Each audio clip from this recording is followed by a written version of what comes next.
Deputy CM Pawan Kalyan ఆదేశాల మేరకు డొక్కా సీతమ్మ స్ఫూర్తితో ముతుకూరు సెంటర్ నందు సర్వేపల్లి నియోజకవర్గం జనసేన పార్టీ సమన్వయకర్త బొబ్బిపల్లి సురేష్ నాయుడు ఆధ్వర్యంలో మంచినీటి చలవేంద్రాన్ని ఒక్క నెల రోజుల నుంచి కొనసాగిస్తున్నారు. ఈ నేపథ్యంలో చలవేంద్రంలో ఉన్నటువంటి మంచినీటి కుండల్ని గుర్తు తెలియని వ్యక్తులు అపహరించారు. మా అధినేత డిప్యూటీ సీఎం పవన్ కళ్యాణ్ గారు ఏదైతే డొక్కా సీతమ్మ గారి స్ఫూర్తితో వేసవి కాలంలో ప్రజలు ఇప్పుడు నీళ్ళ కోసం అల్లాడిపోతున్నారనేటువంటి ఆలోచనతో సర్వేపల్లి నియోజకవర్గంలోని ముతుకూరు మండలంలో ఈ యొక్క మంచినీటి చలవేంద్రాన్ని ఏర్పాటు చేయడం జరిగింది.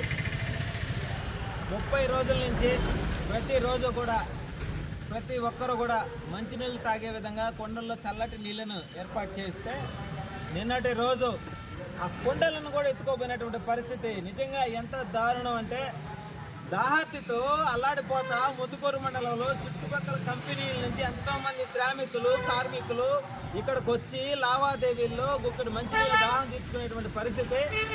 మరి చివరికి ఆ మంచినీళ్ళ కుండలు కూడా ఎత్తుకుపోయారంటే మీలాంటి దుర్మార్గులు ఇంకా అసలు భూమి మీద ఉంటారా అని చెప్పి అంటా ఉన్నాం. నిజంగా ఇది చాలా విడ్డూరమైనటువంటి పరిస్థితి, ఇంత దారుణం.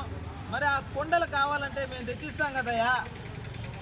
రెండోది వచ్చి మాకు ఆ కుండలను తేరక రాలా. మా కష్టార్జితంతో మా పవన్ కళ్యాణ్ గారి ఆశయ సాధనలో భాగంగా మా జోబిల డబ్బులు తీసుకొచ్చి పెట్టి ప్రతిరోజు కూడా కనీసం ఒక 200 లీటర్ల దాకా నీళ్ళని నింపి తగ్గకుండా తాగడానికి మంచి నీళ్ళు ఇచ్చేదానికి వసతిని ఏర్పాటు చేస్తే ఆ గొంతు దడవకుండా కూడా నోటి మీద కొట్టారంటే ఇంత దారుణమా? అందుకనే ఈరోజు వచ్చి చూసాము, మళ్ళీ కూడా ఏర్పాటు చేస్తున్నాము. దాహానికి 1 లీటర్ బాటిల్ కొనాలంటే 20 రూపాయలు. ఆ 20 రూపాయలు కూడా పేదవాళ్ళ దగ్గర ఉన్నది కాబట్టి వాళ్ళ దాహతి తీరుస్తామనేటువంటి ఆలోచన ఈ కార్యక్రమం చేసాము. ఇకనైనా మళ్ళీ కొండలు ఎత్తుకోబాకుండా చూడండి, మళ్ళీ తీసుకొచ్చి పెడుతున్నాం స్వామి. ఒకసారి